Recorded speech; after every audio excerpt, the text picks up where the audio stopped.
Can democracies preserve their norms and values from increasing attacks by authoritarian regimes by understanding how those very regimes learn?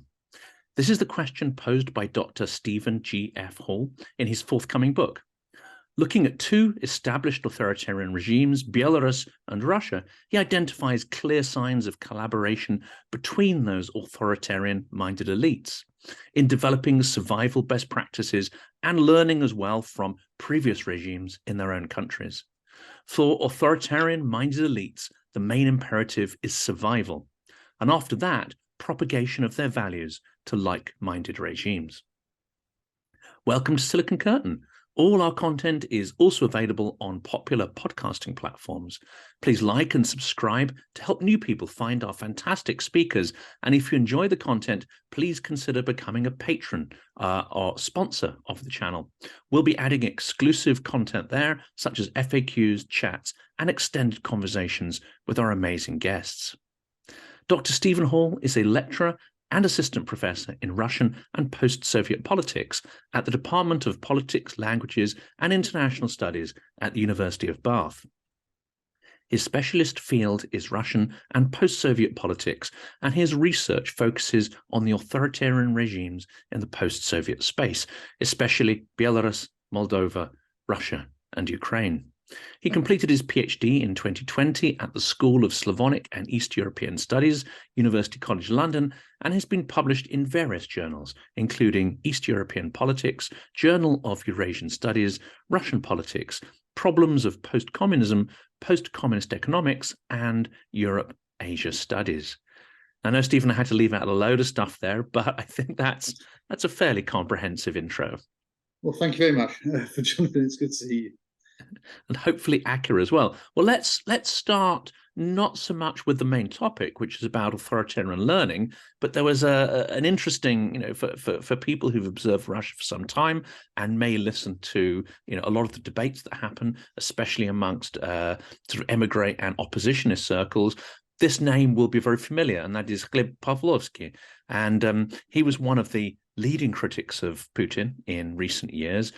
But if you go back prior to 2011, he was one of the intellectual architects of the Putin regime. So I'd love to learn what your thoughts are on his passing and, of course, what legacy he leaves behind.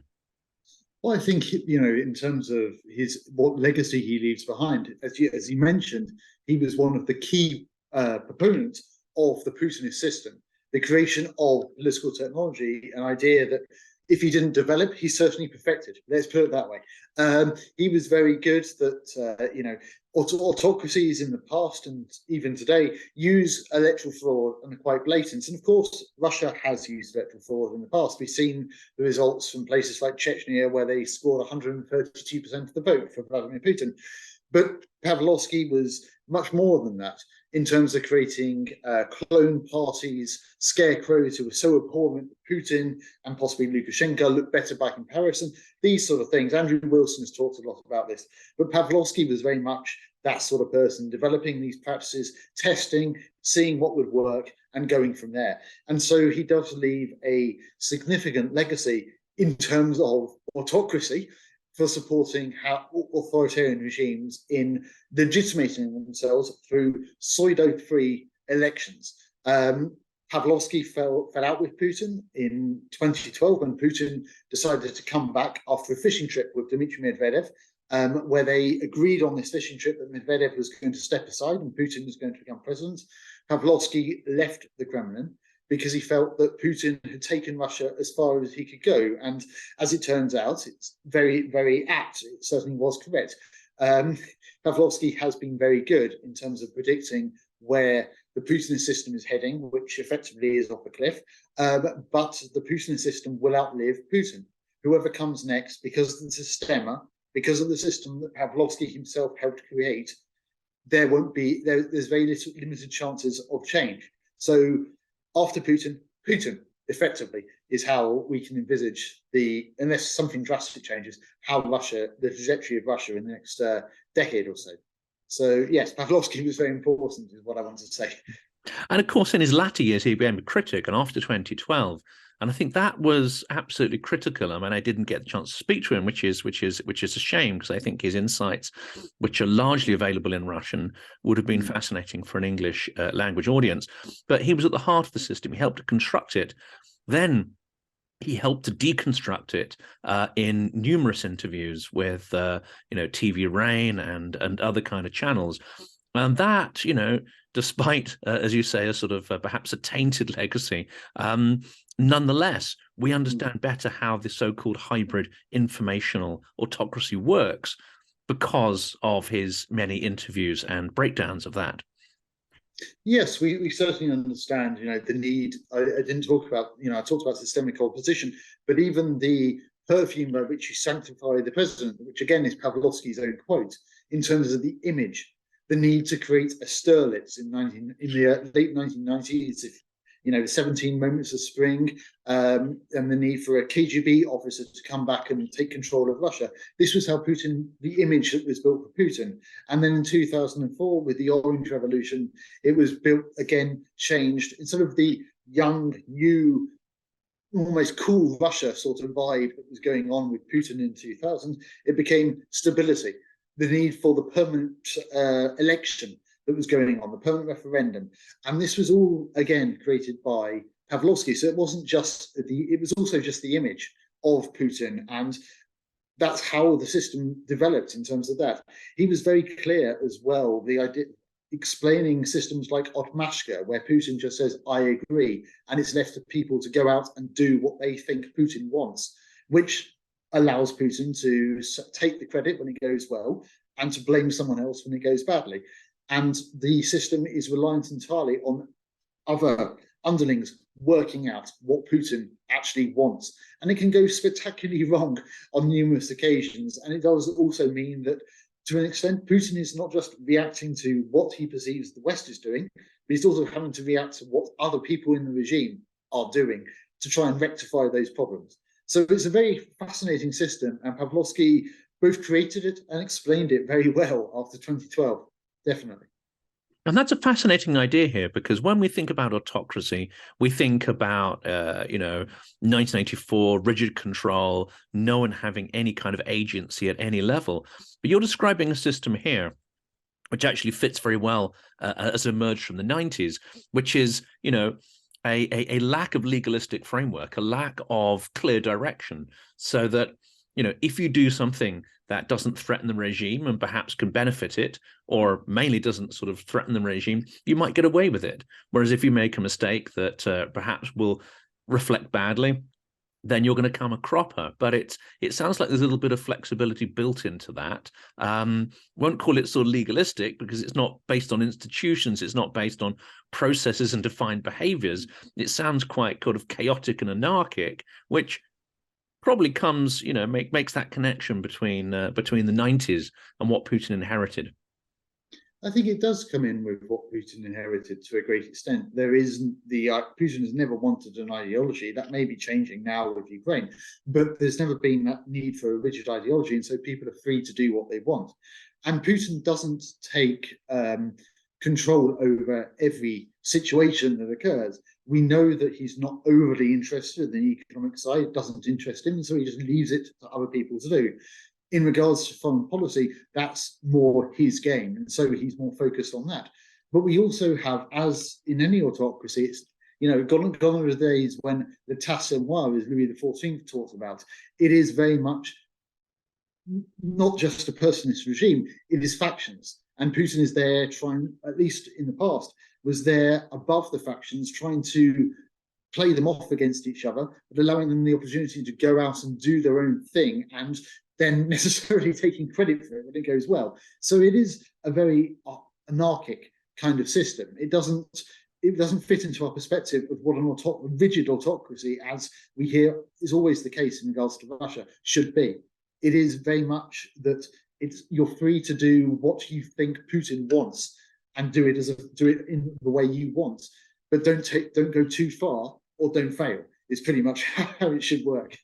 So. And again, that would seem to emerge from his role in the 90s as well, where yes, he became expert at creaming off his cut from every deal and negotiation and contract that he came across in Sobchak's office. But his role there was also to negotiate, wasn't it, between warring factions, whether it be sort of state factions, mafia, etc., or mafia gangs against each other. He was something of a negotiator or middleman, but would always take, a pretty decent cut. And it seems that that same operation is what he has now sort of, I'd say, perfected in his regime as well. Well, I think it goes back to what the late Karen Dawisha would talk about in terms of the kleptocratic state, or Luke Harding has said the mafia state, that this is very much how Putin has ruled. This is what he saw in the 1990s, and he was very effective at playing off the different groups against one another, supporting the mafia when it benefited him, supporting other groups within the almost anarchic world of St. Petersburg in the 1990s. And so it's very much how he's taken on this role into Moscow and into the presidency. And it's a fascinating situation in terms of how the Russian regime operates, that it is anarchic, but under this shroud of autocratic power, as it were.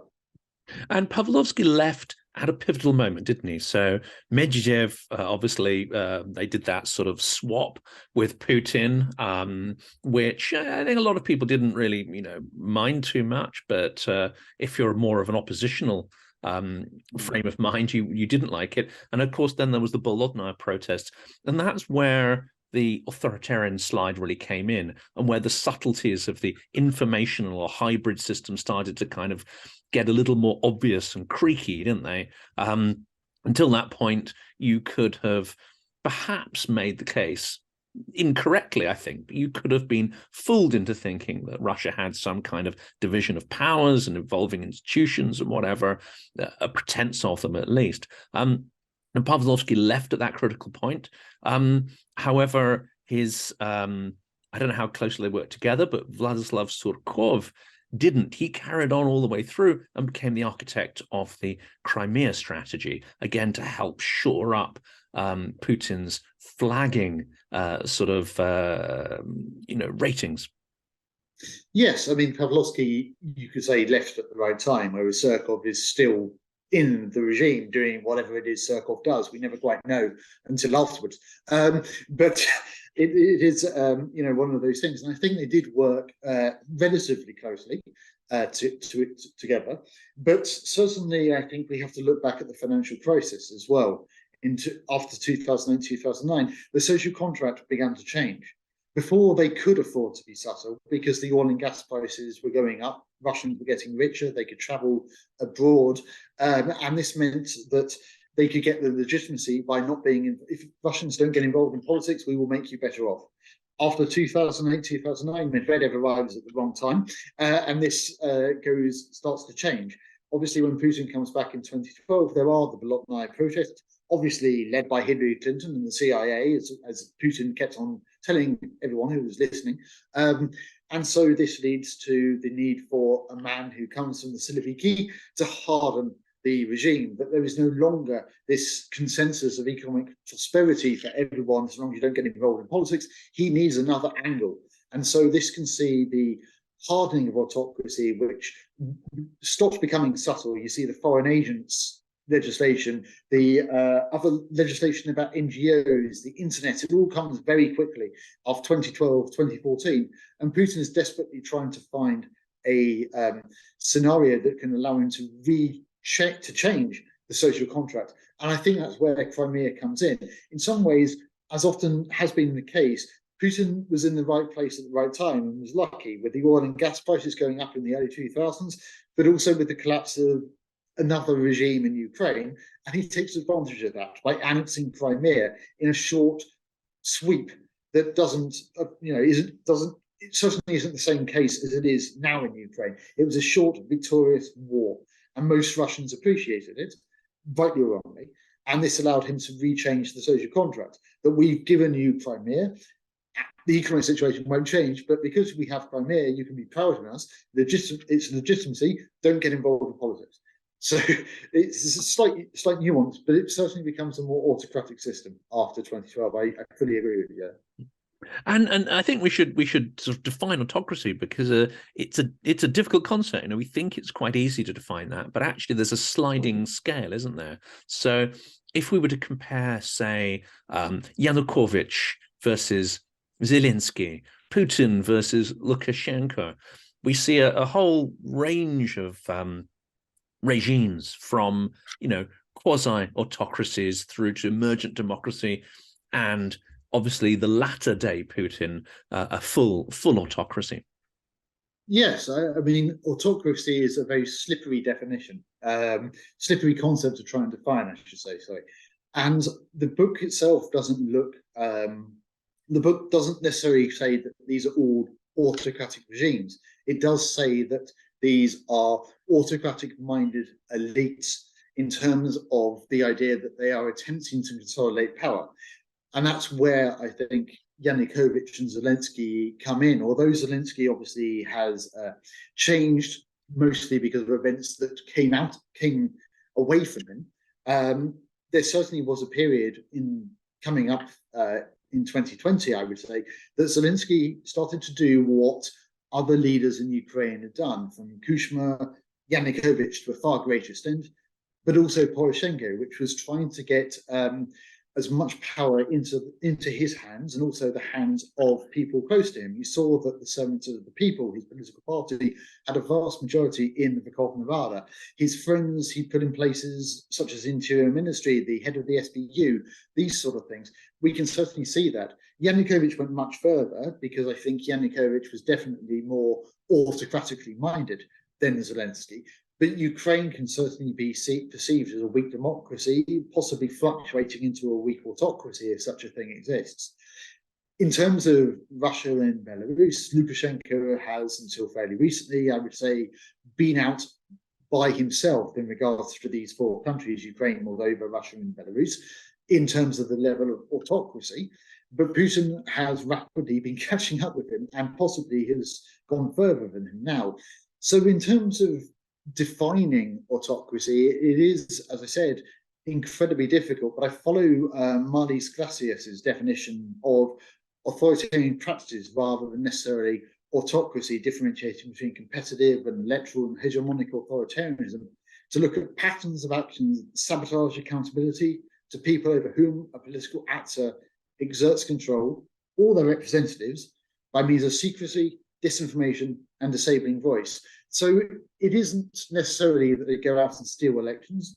They do, but also that those elections are controlled. There's a systemic opposition in many cases, less so in Belarus, and also that the rule of law and protection of civil liberties are limited, let's say, in the interests of the state. And I think there's an interesting point as well. We've seen, certainly in the case of Russia, and I think Belarus has been on that path, as you say. As you get more centralized, more authoritarian control, whether it be over the institutions, the parliament, the media, etc., that tends to bring in a greater level of rigidity. And I would argue decision-making is more likely to be based on incorrect or falsified or self-serving information. So is there almost like a formula you could, a mathematical formula, with time and an inflexibility, or time and lessening popularity, will actually accelerate, let's say, other systemic problems like economic weakness, etc.? Well, I mean, coming up with a mathematical formula sounds fascinating. It's certainly something that I will consider in future research. I think you're absolutely right. Time is obviously key here. The longer these people are in power, the harder it is for them to see the changing, development of society, the changing geopolitical situation. And we can see this, and I wrote about it in my article in Eurasian Studies about the end of adaptation of authoritarianism in Belarus. Belarus was, as with Russia, one of the key post-Soviet autocracies, I would argue, that was constantly adapting. In fact, it started the preventative counter-revolution after the color revolutions of 2000 to 2005, before Russia did. And Lukashenko was very much on top in terms of developing the best stability preventative counter-revolution practices. that these autocracies were using. But obviously, times changed. Lukashenko hadn't really faced any major political pressure since 2010 until obviously 2020. So that was a decade of him not facing really any opposition. It was certain he'd been in power for a long time. We know that the Information Analytical Center, which was the opinion pollster of the Belarusian regime, they'd done away with it. For whatever reason, they decided to effectively blind themselves to understanding how public opinion was thinking in Belarus, and they were blindsided first by the 2017 protests, which I've said in the book from interviewees. There is no way that if they'd actually used the Information Analytical Center where they would test legislation, they would have done anything like the parasite law, which is taxing the unemployed, because they would have known almost immediately the Belarusians wouldn't buy it. But they didn't do that. And then it led again to 2020, and that's because society had changed. The society no longer wanted the social contract that Lukashenko was offering it, which was guaranteed wage, however small that may be, guaranteed healthcare, however limited that may be, guaranteed education, again, however limited that may be, but don't get involved in politics. Similar to Putin in the early 2000s, I would say, but Lukashenko carried it on. But society changed in Belarus. And Lukashenko, for whatever reason, and his inner circle who'd been in power possibly for too long, didn't see it. Lukashenko in the past had been very good at moving people around, but he'd become reliant on this inner circle, people like Natalia Payatkevich. So this was certainly a problem, I think, for Lukashenko, and it's called the ivory tower syndrome to a great extent. And I think possibly this is also the case for Putin. I'm not saying that authoritarian regimes don't learn, and I think Belarus and Russia have the potential under their current leaders to re-engage in learning. And I think they are trying to develop best ways to overcome this practice, overcome this issue that they put themselves into. But this again goes back to how autocracies are constantly adapting, constantly trying to make or change the situation for their benefit, but they do make mistakes because it's almost impossible to know what will happen when they learn something and how it will actually be implemented. They can see that, let's say, Kazakhstan can see that this works in Russia and implement it, but it might not necessarily work for whatever reason in Kazakhstan. And so Tokayev is in trouble. That's how I would put it. So when we talk about autocratic learning, which is the main sort of theme of your book, we're not just talking about learning, the bad stuff, how to control people, how to torture them, how to imprison them, etc. We're looking at more subtle things as well, aren't we? How to manipulate the media environment, how to keep the economy going without it kind of dying. We're learning about various ways to maintain an autocratic regime. I mean, what do you see it as? I mean, as fascinating as the idea of learning how best to beat up people and deal with protesters is, it has to be more subtle. I mean, taking Johannes Koszewski's 3 pillars of autocratic stability, legitimation, co-optation, and repression, you can't keep on repressing people. I mean, unless you have a particularly vicious security force, they aren't going to want to keep on cracking heads. You need some legitimation, at least among your security force at the very least. You need to be able to co-opt, and so you need to provide economic well-being for a large winning coalition, as Bueno de Mesquita talks about. So it is certainly the case that, yes, it isn't just about repressive practices, it's developing an electoral system that you can change at a whim depending on what you need, developing political parties. Yes, you obviously invest a lot in security forces and these sort of things, but you control the media, you create your own civil society, you modernize the economy, at least to an extent, so it can give you legitimacy by making people slightly better off than they were in the past. It can also co-opt by having a relatively large economy, particularly for Russia, where you can give people control over natural resources or state control of the economy. You can keep doling out the pie, as it were, depending on who's going to support you at a given time. But it allows you to create a large winning coalition, both within the elite, but also within the wider population. So that sounds a lot broader than certainly the conception I had when I started reading your book. And what kind of institutions or parts of society are involved? Are we talking about the judiciary, the executive, the police? Those in the elites as well, FSB. Are we looking at a range of different institutions that are trying to learn from each other? Well, so I mean, from what I focused on particularly was the political in regard and looking at the institutions within the within the state system. So you're looking at the security services, particularly because I think they have a prominent role to play in at least Belarus and Russia. You're looking at the security services, the Security Council, the Interior Ministry, the Presidential Administration are three of the four case studies I look at, because the Moldovan presidential administration is relatively small. And so understanding how the political elite operate with each other, and also the role of regional organizations in the post-Soviet space, I think is key in terms of understanding for the development of autocratic best practices. So it's a whole range of institutions across the state that I argue are constantly learning in order to try and adapt and in order to keep these regimes in power ultimately.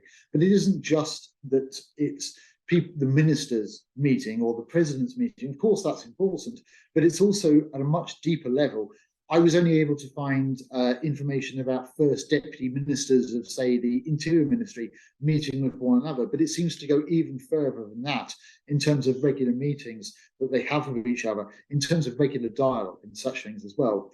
Of course, finding information about autocratic learning is notoriously hard, so that could be a part of further research. And of course, a key aspect of those regimes is the propagandists. And there's an interesting example, isn't there, in Belarus and the period you described where Lukashenko was losing his grip on his regime. Obviously, it was never particularly subtle, but there was a mass walkout of TV people, propagandists broke with the regime. And at that point, rather than learning, there was a wholesale transplantation, wasn't there, from Moscow into Belarus? Well, so there certainly was, and that was at the time. I didn't talk about it much in the book, I have to say. Changing the book during this last few years has been notoriously difficult, obviously, with what's been changing. But certainly, it is a case that this even goes beyond learning. We can talk. Thomas Ambrosio has talked about the idea of bolstering autocratic regimes. That when times is tough, they do engage in learning with each other. They do engage in dialogue. But when times are really tough, they will also support one another. And I think that's key. We see this as well, again, with the Collective Security Treaty Organization in early 2022, in January 2022, a whole different world before Ukraine happened, and we've all kind of forgotten about it, is when the CSTO paratroopers went into Kazakhstan to deal with the protesters and help Tokayev remain in power. So it is, it's more than just dialogue and talk and sharing of best practices and these sort of things. It is also regular support, finding out what works and implementing it, but also relying on a hegemon to a great extent, but relying on each other and offering each other clear support when necessary as well. And it's also the case, isn't it, that not every autocratic regime has the same kind of makeup. You could describe the USSR as an autocracy, but there was a division of powers between the party and what has now been called the Siloviki. So it's almost like you have a division of powers. You have the need to come to a consensus because powers don't lie in a single organ or a single sort of group. To an extent, Putin's done two things, hasn't he? He has really centralized power in the hands of the Siloviki class. There is no party as such. That's become just a sort of puppet or rubber stamp. At the same time, since the early 2000s, he has progressively degraded, destroyed, and now just shut down almost every civic institution. And if he couldn't corrupt it, he's shut it down. So he was able to coerce and control the Orthodox Church. So it's kind of flourishing within a narrow kind of remit of supporting the regime. Whereas, stuff like Memorial and many other organizations that couldn't be coerced, he's just sort of cleared the board, hasn't he? I wouldn't quite go as coerced, because coerce for me means I assume it's repression in terms of they're being repressed into a certain. They've been co-opted, so they've been given an opportunity to have a certain say within society, but they can't. They know where the red lines are. The Putin system, as with Lukashenko, relies very heavily on signals, and it's up to the people to work out where those red lines actually are and where they shouldn't cross. And those are ever changing, that's indeed true. But organizations like the Orthodox Church have been given greater leeway because it serves the regime's purpose. The idea of patriotism, the idea of religion as well, being part of this great Russianness, fits in very nicely in terms of what the Kremlin is trying to achieve. And so the Russian Orthodox Church plays a key role within the state because the state has allowed it a certain area in which it can flourish. But if Patriarch Kirill was tomorrow, which is very unlikely, to decide that the Orthodox Church is going to allow gay rights or to go into opposition to Putin, then the Orthodox Church would be removed from, well, maybe not removed, but certainly would be hampered, let's say. So it is this idea of co-optation. You can be involved in politics, you can be involved in society, but you have to do as we say. And it's much like the systemic opposition in that respect, a Just Russia, the Liberal Democratic Party and the Communist Party of Russia as well. And is this idea of systemic opposition, that is, opposition only in name, and people who, if they step outside the defined boundaries, would have their right to voice an opinion taken away. It becomes sort of a giant puppet show, I think, in my view. We've talked about the church, we've talked about sort of politicalizations, we've talked about the parliament, all in extent being part of this giant puppet show. But I think what many in the West have failed to appreciate is this also extends to the economic sphere, doesn't it? Oligarchs are not independent, wealthy people with a voice, influence, and power. They are part of this puppet system that the minute they were to step outside and critique the government or step outside of the boundaries of what is allowed, they have found their wealth stripped away, and in some cases their lives as well. Well, I mean, the prime example of that in regards to Russia is Mikhail Gorbachev. We know that Putin has created the so-called oligarchs, those who are close to him, who were in the Siloviki, who are now in control of various Russian businesses. Igor Sechin at Rosneft is a key example of that. Alexei Miller, to a lesser extent, I don't think he was a oligarch, but he's at Gazprom. And so you have certainly, again, it's all about control of the economy, especially for the big state companies or the nominally independent companies like Rosneft and Gazprom, who employ vast amounts of people. You don't want them to be independent companies, because then they could do something crazy, like, well, one, sack workers, but two, as Khodorkovsky did with Yukos, start funding the opposition. And the same is also true of Lukashenko, although on a much smaller scale, because in Belarus the oligarchs are known as minigarchs. And this is a problem, I think, for Moldova and for Ukraine, at least in the past, for these regimes, simply that the oligarchs had political power as well. There are lots of political parties were the voices of a particular oligarch. They had control of TV stations, and the political elite hadn't been able or unwilling, depending on your view, to wrest control from them. Whereas Putin had set out almost immediately to do the same, primarily because of what he saw with Kaczynski and Berezovsky in their control of TV under Yeltsin, but also in events like the Kursk submarine disaster, and Kukli, where Putin was looked a bit like, I don't know the name of that elf in Harry Potter, but he was portrayed as a bit like that under this as a puppet. And he didn't take too kindly to it. The Kursk disasters, I'm sure you remember, obviously the sinking of the Kursk submarine and Putin being surrounded by very angry locals, complaining, wanting to know about their, horrible things like what happened to their son and such things like that. And Putin didn't take kindly to being portrayed on Russian state media as someone who didn't have answers. He liked the macho persona of the man who said, I'm going to wait them in the outhouse, flying planes in Chechnya and these sort of things.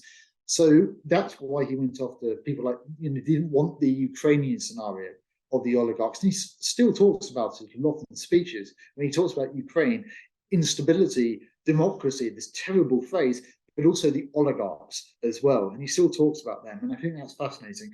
So it is certainly in countries like in autocracies like Russia and Belarus, you take control over the economy because it's a way to, one, co-opt more people to give them a share of the pie. It's also a way to make sure that mass unemployment can't happen and that the state can still maintain control of the key resources of the state. And of course, oligarchs could form a platform for oppositions. They could fund opposition parties, opposition movements, either openly or behind the scenes. So allowing them to retain any independent control is a risk, isn't it? And is this a common behavior? And we've talked about Belarus and we've talked about Russia. In Ukraine, it's only recently they've managed to gain some control over the oligarchs, and that's only in times of war and extreme circumstances. But do we see sort of these similar kind of trends in, say, China or other places? I mean, we saw the founder of Alibaba had his wings significantly clipped. Do you see this kind of process of taking control of the oligarchs as a common feature of autocratic regimes? I think autocracies, ultimately, their main purpose is survival, and they don't want competition. Someone who can become a competitor, either in the political scene or in the economic, especially in places like China, where the state control of the economy is almost sacrosanct.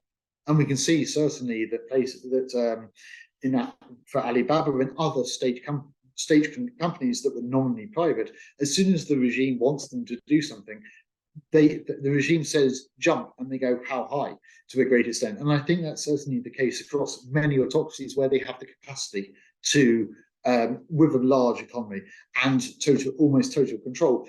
Russia, to an extent, has this, but we have to remember, again, going back to this idea that Russia is a relatively weak autocracy, as hard as it is to believe, although that is, I think, rapidly changing. So it is certainly the case that established autocracies can have a greater control over the economic side as well as the politics, because the two pretty much go together. I would say if you stop the so-called oligarchs in China, in Russia, from being independent, they're not going to go out and own their own TV channels or support the opposition and such things.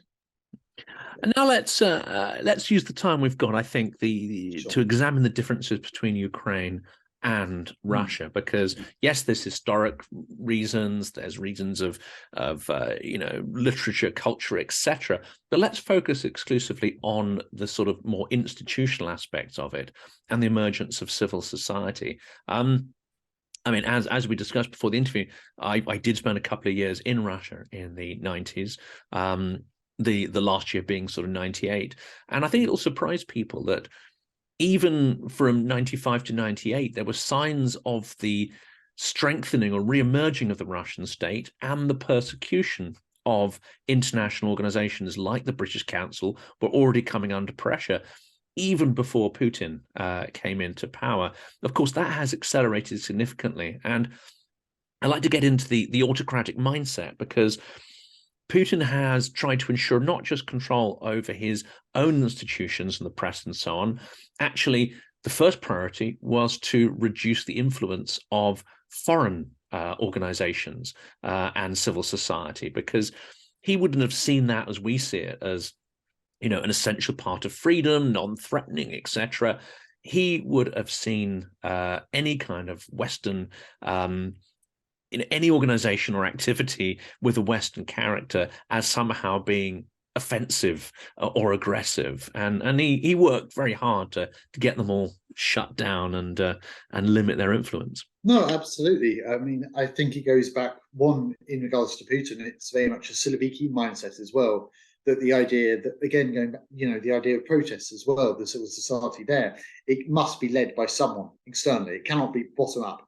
And the idea of civil society, wider civil society as well, can simply not be bottom up. So I think there's also that side. But we have to remember, of course, the so-called autocratic mindset. And I don't want to go into too much detail there because I talk about it for hours. But certainly, the idea that Putin doesn't view, or most autocrats don't view, any possible independence or any independently minded group as something good. They're a threat, and therefore they must be eliminated, because if you don't eliminate one threat, then others will appear, and this could spiral and you could lose control. And no, as I said, autocrats, if they have to lose power, would like to end up like Francisco Franco, dying in their bed at a ripe old age and then go off to the Valley de los Caídos. They don't want to end up like Gaddafi, being dragged through the streets and beaten with a lead pipe. So, you know, there is that. And if you can't allow these civil society groups or independent groups to flourish, to grow, because if they do, you will lose power at some point. And I think that certainly is the case, and it would explain Putin. It would also explain Lukashenko in regards to, and to a lesser extent, we haven't talked about Moldova as well under Plahotniuc. Civil society, he tried to co-opt civil society as much as he could. He tried to sort of use the security services to, check up on what civil society groups were doing. And this is certainly the case, I think, for authoritarian-minded elites, that you can't allow these groups to flourish or even to survive if necessary. Yeah. And that's the big difference, isn't it, between Russia and Ukraine? So you've described this scenario where Ukraine has bounced between weak democracy and weak autocracy, often with oligarchs fighting on different sides there, using, ex-Siloviki as their PR agents and controlling the media.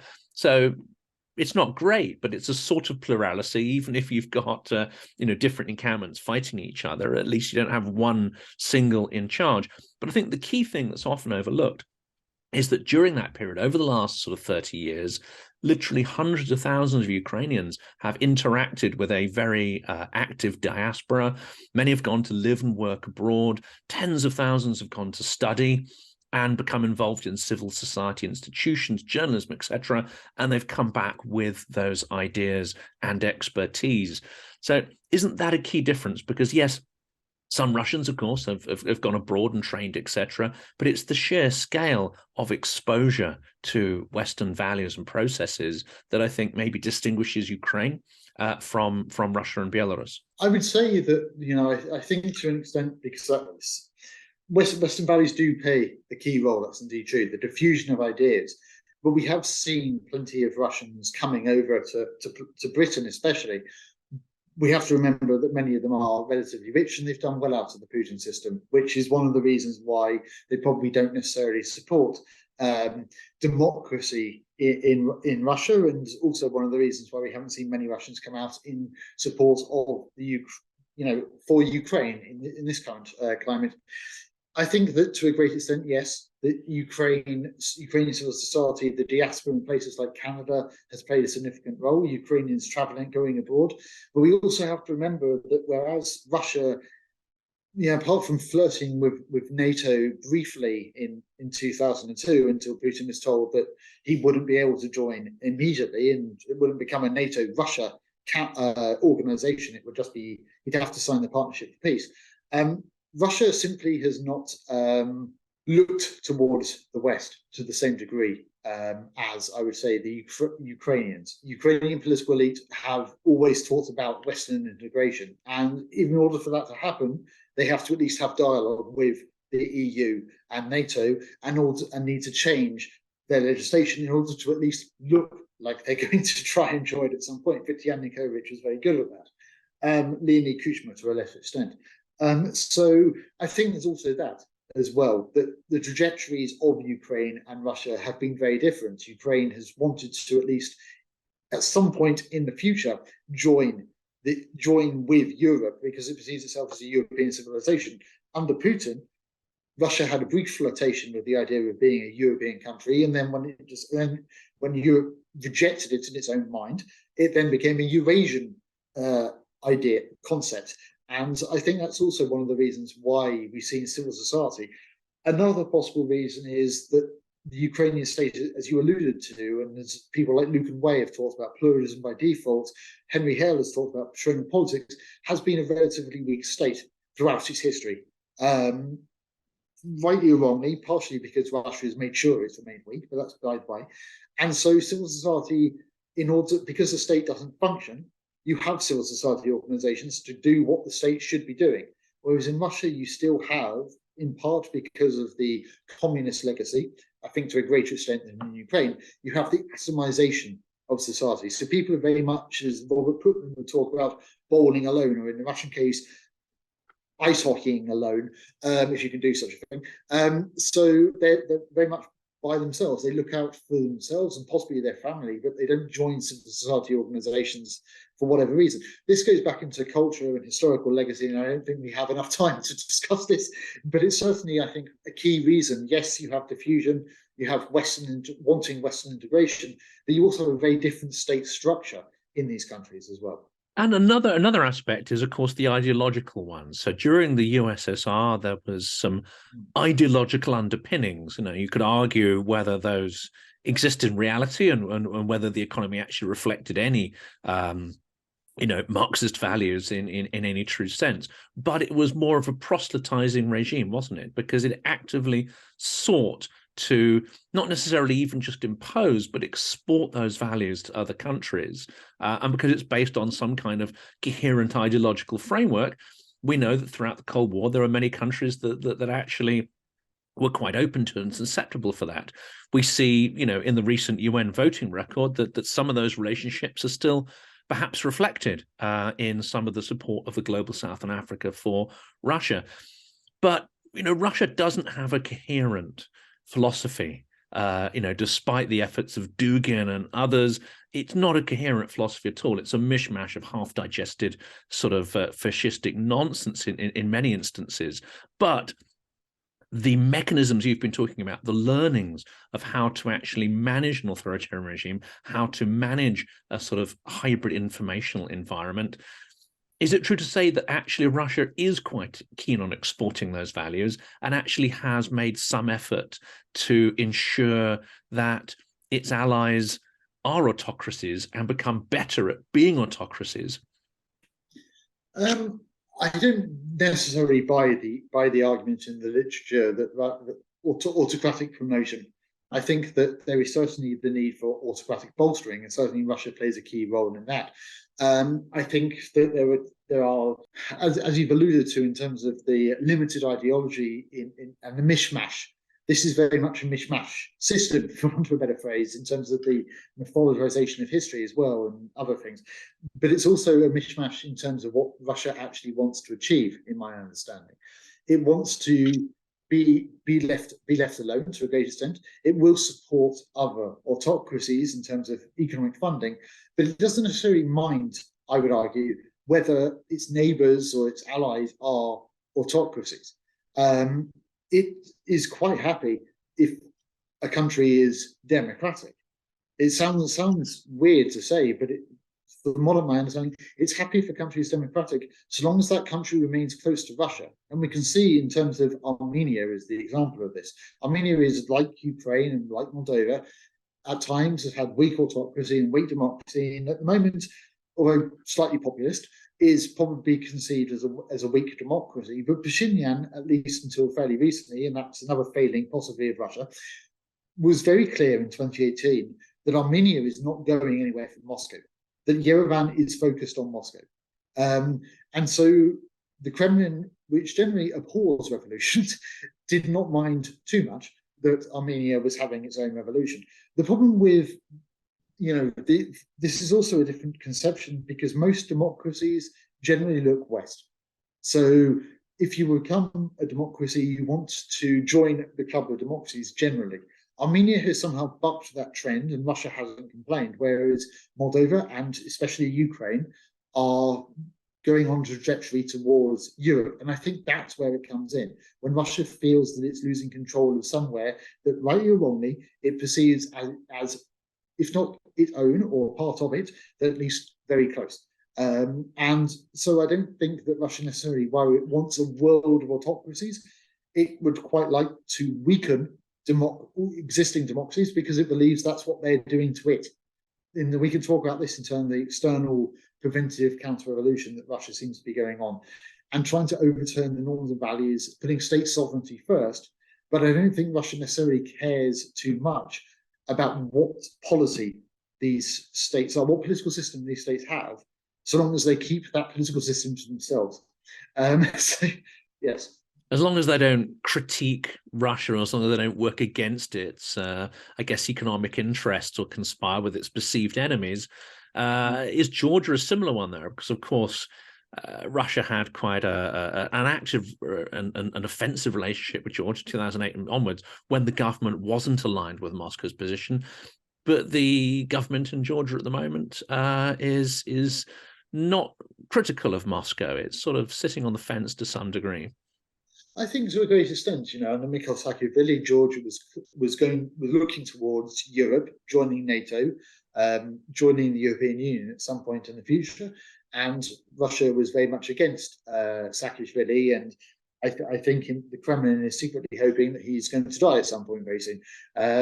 Whereas with Bidzina Ivanishvili, he's someone who, yes, Georgia is still nominally democratic, but it's maintaining itself on the fence, I would say, not really moving, at least vocally, towards Europe, but still wanting to keep a relatively close relationship, or at least arm's length relationship with Russia. Azerbaijan is, until fairly recently, another example. Uzbekistan as well. These are autocracies, but they don't want to have a close relationship with Russia. But Russia doesn't necessarily mind too much, so long as they don't try and export their ideas or align too closely with another external power like America especially, but the EU as well, then Russia, I don't think, necessarily minds, because Russia does know that if a country becomes democratic and it moves towards the West, then other countries in the region are likely to become democratic, and it doesn't want to be affected by this. They don't want, obviously, a Maidan in the streets of Moscow. And I think that is pretty much where we are, that autocracies are collaborating, they are learning together, they're establishing best survival practices, and that's key to understanding how autocracies have survived and why there have been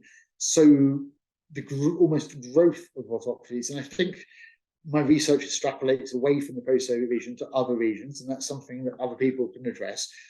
But Russia doesn't necessarily mind too much what other countries' political systems are, providing that they remain, at least in the post-Soviet context, close to Russia. If they do try to integrate with Europe, then Russia gets worried, and we can see what has happened in terms of the Ukraine crisis, or the Ukraine invasion of Ukraine, I should say. Yeah. My last question, really, and this is another theme addressed in your book, and of course we'll put links for pre-ordering of that into the description. And this is about both internal and external failure. So what is it about the weak civil society institutions in Russia that really weren't able to resist this authoritarian encroachment? And the other aspect of that is, what went wrong with the West in that we were not able to support and influence the resistance, let's say, from civil society? Because that, I think, has a huge bearing on what we're going to see over the next decade or so, and the direction in which autocracies go. It's an excellent question. I think in terms of the institutions and culture, I don't think you can. My personal opinion, I find it hard to say that Russia has been a democracy. Since the collapse of the Soviet Union, I simply can't. I hold the view that under Yeltsin it was a weak autocracy, in my personal opinion. I mean, this is the man who shelled the White House, who not changed the constitution, but developed his own constitution. And he stole the election in 1996. And as you've alluded to, when you were in Russia, it was already going after civil society groups. If Yeltsin had had the money coming in from oil and gas, we could be talking, well, maybe not now, because I'm sure he would have drunk himself to death, but we could be talking about another person following on from Yeltsin, maybe Putin, but who knows? But Russia would have been an established autocracy, a la possibly Uzbekistan. It was only because Yeltsin didn't have the money that I think this was certainly a problem, why it waited so long for Putin to come in. And we've seen the autocratization of Russia under Putin's watch. But I don't think that Russia was ever democratic, so I don't think civil society, the West, really could have done an awful lot. The West did, in my opinion, do an awful lot for Russia in terms of trying to support civil society, trying to support elites, providing money for the government, supporting Yeltsin in, maybe they shouldn't have done this, but supporting Yeltsin in his elections in 1995 and 1996 against the communists. Perhaps it would have been better to have allowed the communists to come back and watch them fail, and then maybe rebuild the Russia again, Russia 2.0, whatever. But I think that we can't really say that the West failed Russia. I think that we're talking about the historical legacies of what had come from the Soviet past, and simply was going to continue in Russia because of the way that the system had been created, because of the state structures, because of the thinking of the people. Whereas in places like Ukraine and Moldova, Moldova had a breakaway republic fairly early in its history, and there was always pluralism by default. And we've seen in terms of the maps, with the famous maps, whether rightly or wrongly, Ukraine is divided down the Dnieper River, and so it's almost impossible for Ukraine to consolidate an autocracy. Whereas in Russia, it was possible, and I think it happened almost immediately after the collapse of the Soviet Union. And more organic process that, yes, as you say, fits with its history and the culture, not just of centralization, but something that, again, which gets sort of ignored, is the vast bureaucracy which the Soviet Union inherited from the Tsars, and a very hierarchical, rigid sort of system where already, you didn't criticize those above you, your peers, within that kind of hierarchy. Yes, absolutely. I think, the historical legacy plays a key role in terms of the autocracy that was developed in Russia. That, it's hard because obviously Belarus doesn't necessarily fit in with that idea. I mean, a relatively independent state, but again, for whatever reason, the Belarusians felt they needed some sort of strongman, some superhero to save them in the early 1990s, rightly or wrongly, and Lukashenko was that person. But I think that Yeltsin, who had been part of the nomenclature of the Communist Party, wasn't really interested in democracy, like many post-Soviet politicians, and I think this is the case even in Ukraine, Moldova as well. They were interested in power. And if it meant that they had to provide, hold elections in order to get some Western money, so be it. But they could control, and it goes back to Gleb Pavlovsky, who had been with Yeltsin since 1995. So, he was, again, building political technology at that time under Yeltsin. And we've come full circle. We've come full circle, yes, and right back at Mr. Pavlovsky, who had his fingers in a lot of pies. We could talk for hours, I think, on these topics, and maybe we'll get the chance to speak again on them. But for this episode, I think we've run out of time. But it's been absolutely fascinating, Stephen. I'm so grateful to you for joining us on the podcast, and I look forward to your book coming out. Thank you very much. It's a great conversation. I look forward to hopefully the next one. So thank you very much.